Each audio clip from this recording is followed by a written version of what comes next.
Ang Dexcom G7, isa sa pinakasikat na continuous glucose monitors, ay ngayon lang nagkaroon ng malalaking upgrade. Mahalagang malaman ito dahil makakapagpahusay ito ng iyong karanasan sa gamit na ito.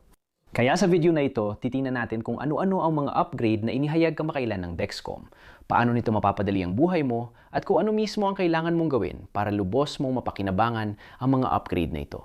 Pero, ganito kasi yan. Mayroon pa akong mas maraming detalye tungkol sa Dexcom na gusto kong ibahagi sa iyo. Kabilang na ang mga bagay na hindi opisyal na inihayag at ang mga pinakabagong chismis tungkol sa bagong henerasyon ng mga Dexcom sensor, ang Dexcom G8. Simulan na natin unang upgrade agad. Hindi talaga ito ipin-remote. Kung bagong batch ng Dexcom G7 ang nakuha mo, baka napansin mong may kakaiba. Ibinunyag ng CEO ng Dexcom ang top secret na upgrade sa isang kamakailang panayam.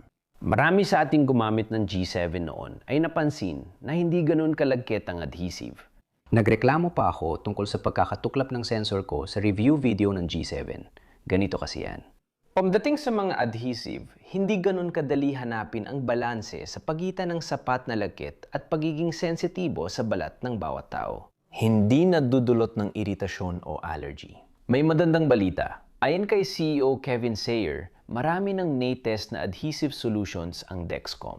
Sa wakas, nakagawa sila ng mas malagkit, ngunit di masyadong agresibo. Wala pang malinaw na petsa ng paglabas ng upgrade na ito. Maring may ilan sa inyo na gumagamit na ng bagong adhesive at ang iba naman ay makakakuha pa lang nito sa susunod na batch ng Dexcom G7. Sa tingin ko, hindi na magtatagal bago makuha ng lahat ang bagong adhesive. Ano sa tingin mo sa adhesive ng Dexcom G7? Sapat ba ito? I-comment sa ibaba. Tuloy tayo sa ikalawang upgrade. At ito ay mas malaki kaysa sa adhesive. Alam mo, ang sensor ng G7 ay mas madalas nawawala sa range kumpara sa G6. Medyo nakakainis kasi inaabot ng hindi bababa sa 5 minuto bago muling makakonekta ang sensor. Kamakailan, inanunsyo ng Dexcom na na-improve na nila ang Bluetooth connection at naayos ang signal loss problem. Nagawa ito sa dalawang paraan. Una, hardware. Mas malakas na ang antena ng bawat sensor kaya mas malayo na ang abot. Dahil dito, tumaas ng 65% ang Bluetooth range. Mula 20 feet naging 33 feet o mula 6 hanggang 10 metro kung eksakto. Sa totoo lang, kasing abot na ito ng Freestyle Libre 3. Kaya hindi na siguro pwede sabihin ng abot sa commercial nila na sila ang may pinakamalawak na abot sa lahat ng CGM.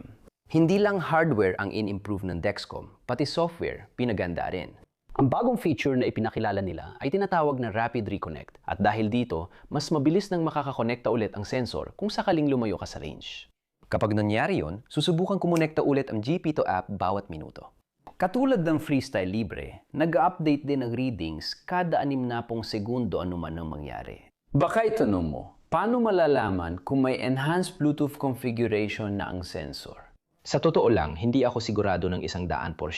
Pero sabi-sabi, malalaman mo raw ito sa pamamagitan ng LBL number. May mga nagsasabi na dapat ref 010 pataas ang numero kung hindi ito naka-underline. At kung naka-underline naman ang numero mo, dapat ref 004 pataas ito. Hindi ako sigurado at ayokong magpakalat ng maling impormasyon. Pero tingin ko, dapat upgraded na ang bersyon na makukuha mo mula sa distributor simula ngayon. Matagal nang hinihintay ang ikatlong upgrade at talagang game changer ito. Dahil direct-to-watch na ang Dexcom G7, matagal itong hinintay pero sa wakas nagawa rin. Dati, ang datos mula sa sensor ay dumadaan sa telepono mo bago ay padala sa relo. Wala pang CGM na gumawa ng direct-to-watch noon. Ngayon, may sariling Bluetooth na koneksyon ang Dexcom G2 sa pagitan ng relo at sensor, kaya hindi na kailangan ng teleponyo. Malaking bagay ito dahil pwede mo nang iwan ang telepono sa bahay at lumabas para tumakbo o maglaro, dala ang gamit mo. Kahit relo lang ang suot mo, makakakuha ka pa rin ng real-time na glucose data at alerto. Inaasahan ko rin na mas mabilis at maasahan ang direct-to-watch kaysa anumang widget sa relo. Ipinapakita nito ang numero ng asukal sa dugo o third-party na solusyon na dati mong ginamit sa relo na dumadaan sa telepono mo noon. Ayon kay Jay Cleach, COO ng Dexcom, sa panayam, ang bagong tampok ay dapat walang o kaunting epekto lang sa buhay ng baterya ng relo. Tingnan natin kung tama ito. Pero ang talagang astig para sa akin tungkol sa Dexcom G-P2 ay meron kang independent na koneksyon sa pagitan ng sensor at hanggang 3 device ng sabay-sabay. Ang iyong relo, iyong telepono, at iyong reader. O ang insulin pump mo, walang ibang CGM ang kayang gumawa niyan. Mamaya sa video, tatalakayin ko kung aling mga modelo ng insulin pump ang compatible sa Dexcom G-P2. May mga interesting na update ako para sa inyo tungkol dito. Pero bago kayo ma-excite, may ilang kailangan para gumana ang Direct to Watch. Kaya pakiusap, makinig muna. Una, siguraduhin Dexcom G-P2 app mo ay bersyon 2.2.1 o mas bago. Pumunta sa settings para tingnan at i-update kung kailangan. Ngayon, sa Apple lang gumagana ang Direct to Watch. Kailangan mo ng Apple Watch 6 o mas bago na may Watch iOS 10 pataas at iPhone na may iOS 17 pataas. Upang i-connecta ang G-P2 sensor sa Apple Watch, buksan ang G-P2 phone app, piliin ang connections, Direct to Watch, at sundan ang mga tagubilin sa screen. Luma na ang Apple Watch. Apat ko kaya kailangan ko na mag-upgrade para magamit ang Direct to Watch. Kaya malamang mag-upgrade ako sa susunod. Pag-usapan ko ang bagong patakaran sa pagpapalit ng sensor. Hindi ito upgrade, pero iba-ibang opinyon ng mga tao rito. Gusto kong linawin kung ano talaga ang nangyayari dito.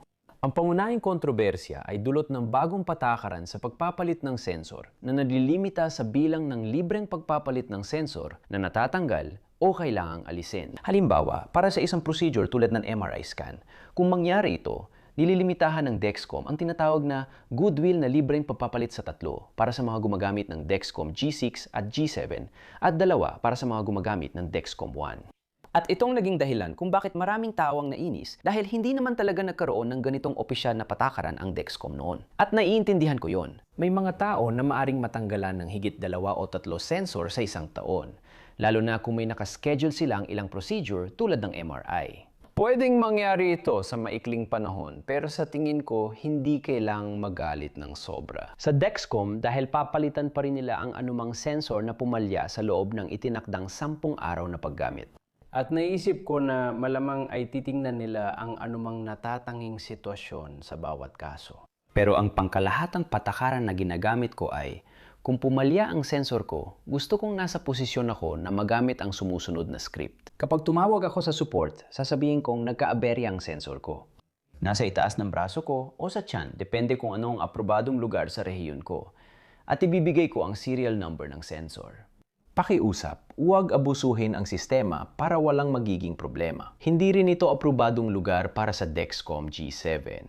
Hindi rin ako perpekto. Tapos na tayo sa controversial, na yun naman ay kapanapanabik na paksa ang pag-usapan. May bagong update sa app ng Dexcom G7. Kung napanood mo ang review ko ng Dexcom G7, malamang natatandaan mo ito. May helpful features sa Dexcom G-P2 app kung saan pwedeng magdagdag ng event tulad ng insulin, pagkain o aktibidad. Mas gumanda ang feature dahil pwede ka na ring magdagdag ng ibang gamot bukod sa insulin. Sa palagi ko, magiging kapaki-pakinabang ang feature na ito, lalo na sa mga umiinom ng metformin o mga GLP-1 na gamot tulad ng Wegovy o Ozempic. Masusubaybayan mo ito direkta sa Dexcom G-P2 app at mas malinaw mong makikita kung paano ito nakakatulong sa blood sugar graph mo. Bago tayo dumiretso sa chismis ng Dexcom G8, gusto ko munang talakayin ng ika-6 na upgrade, pagsasama ng mas marami pang insulin pump. Ang Dexcom G-P2 ay compatible na sa Tandem T-Slim, X2, Tandem Mobi at Omnipod 5. Para sa Omnipod 5, partikular kailangan mo ng mga pod na may G-P2 na logo sa kahon at dapat kang padalhan ng Omnipod ng email kapag available na ang mga pod na ito sa lahat ng butika.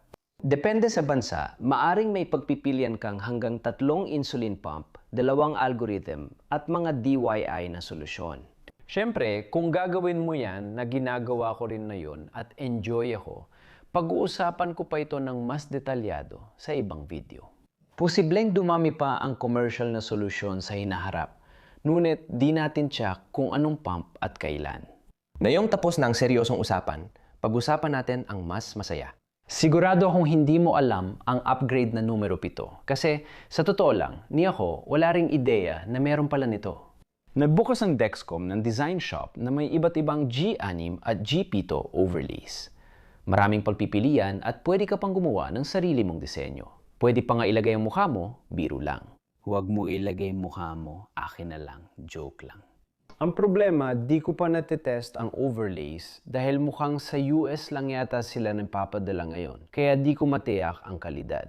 Malamang sa skin grip pa rin ako dahil nagpapadala sila sa Switzerland at ibang bansa at maganda ang kalidad nila. Sige, ilalagay ko rin ang link ng Dexcom Design Shop sa description kung gusto mo makita.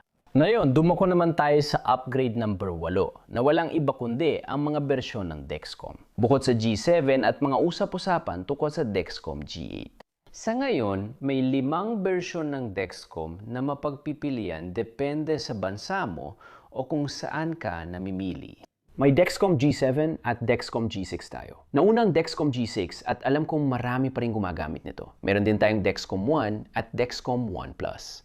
Magandang solusyon ito sa piling merkado para sa mga hindi kailangan ng insulin pump integration at advanced na alerto.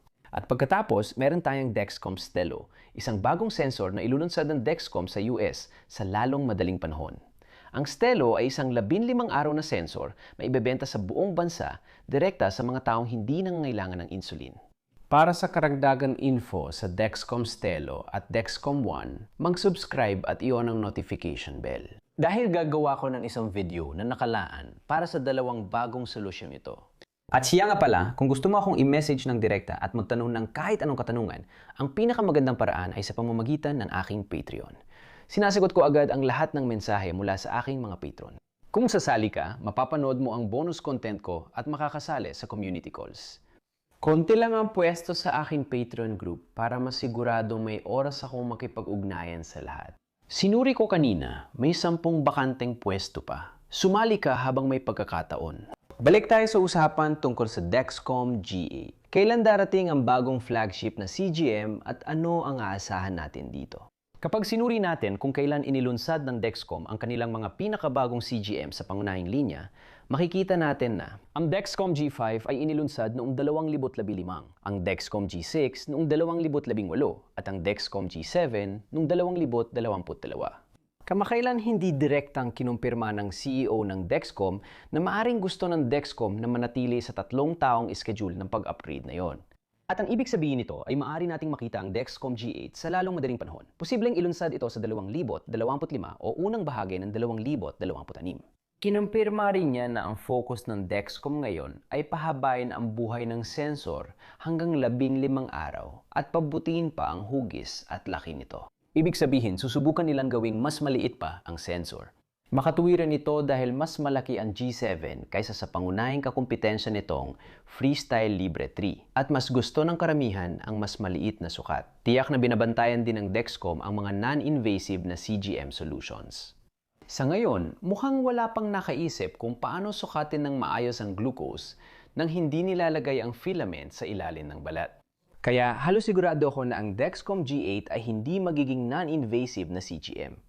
Bago natin pag-usapan ng Dexcom G8, gamitin muna natin ang Dexcom G7. Para masulit mo ang Dexcom G7, sigurado panurin ang video kung saan ibinabahagi ko ang top 15 tips at sikreto sa paggamit at pagsulit ng Dexcom G7.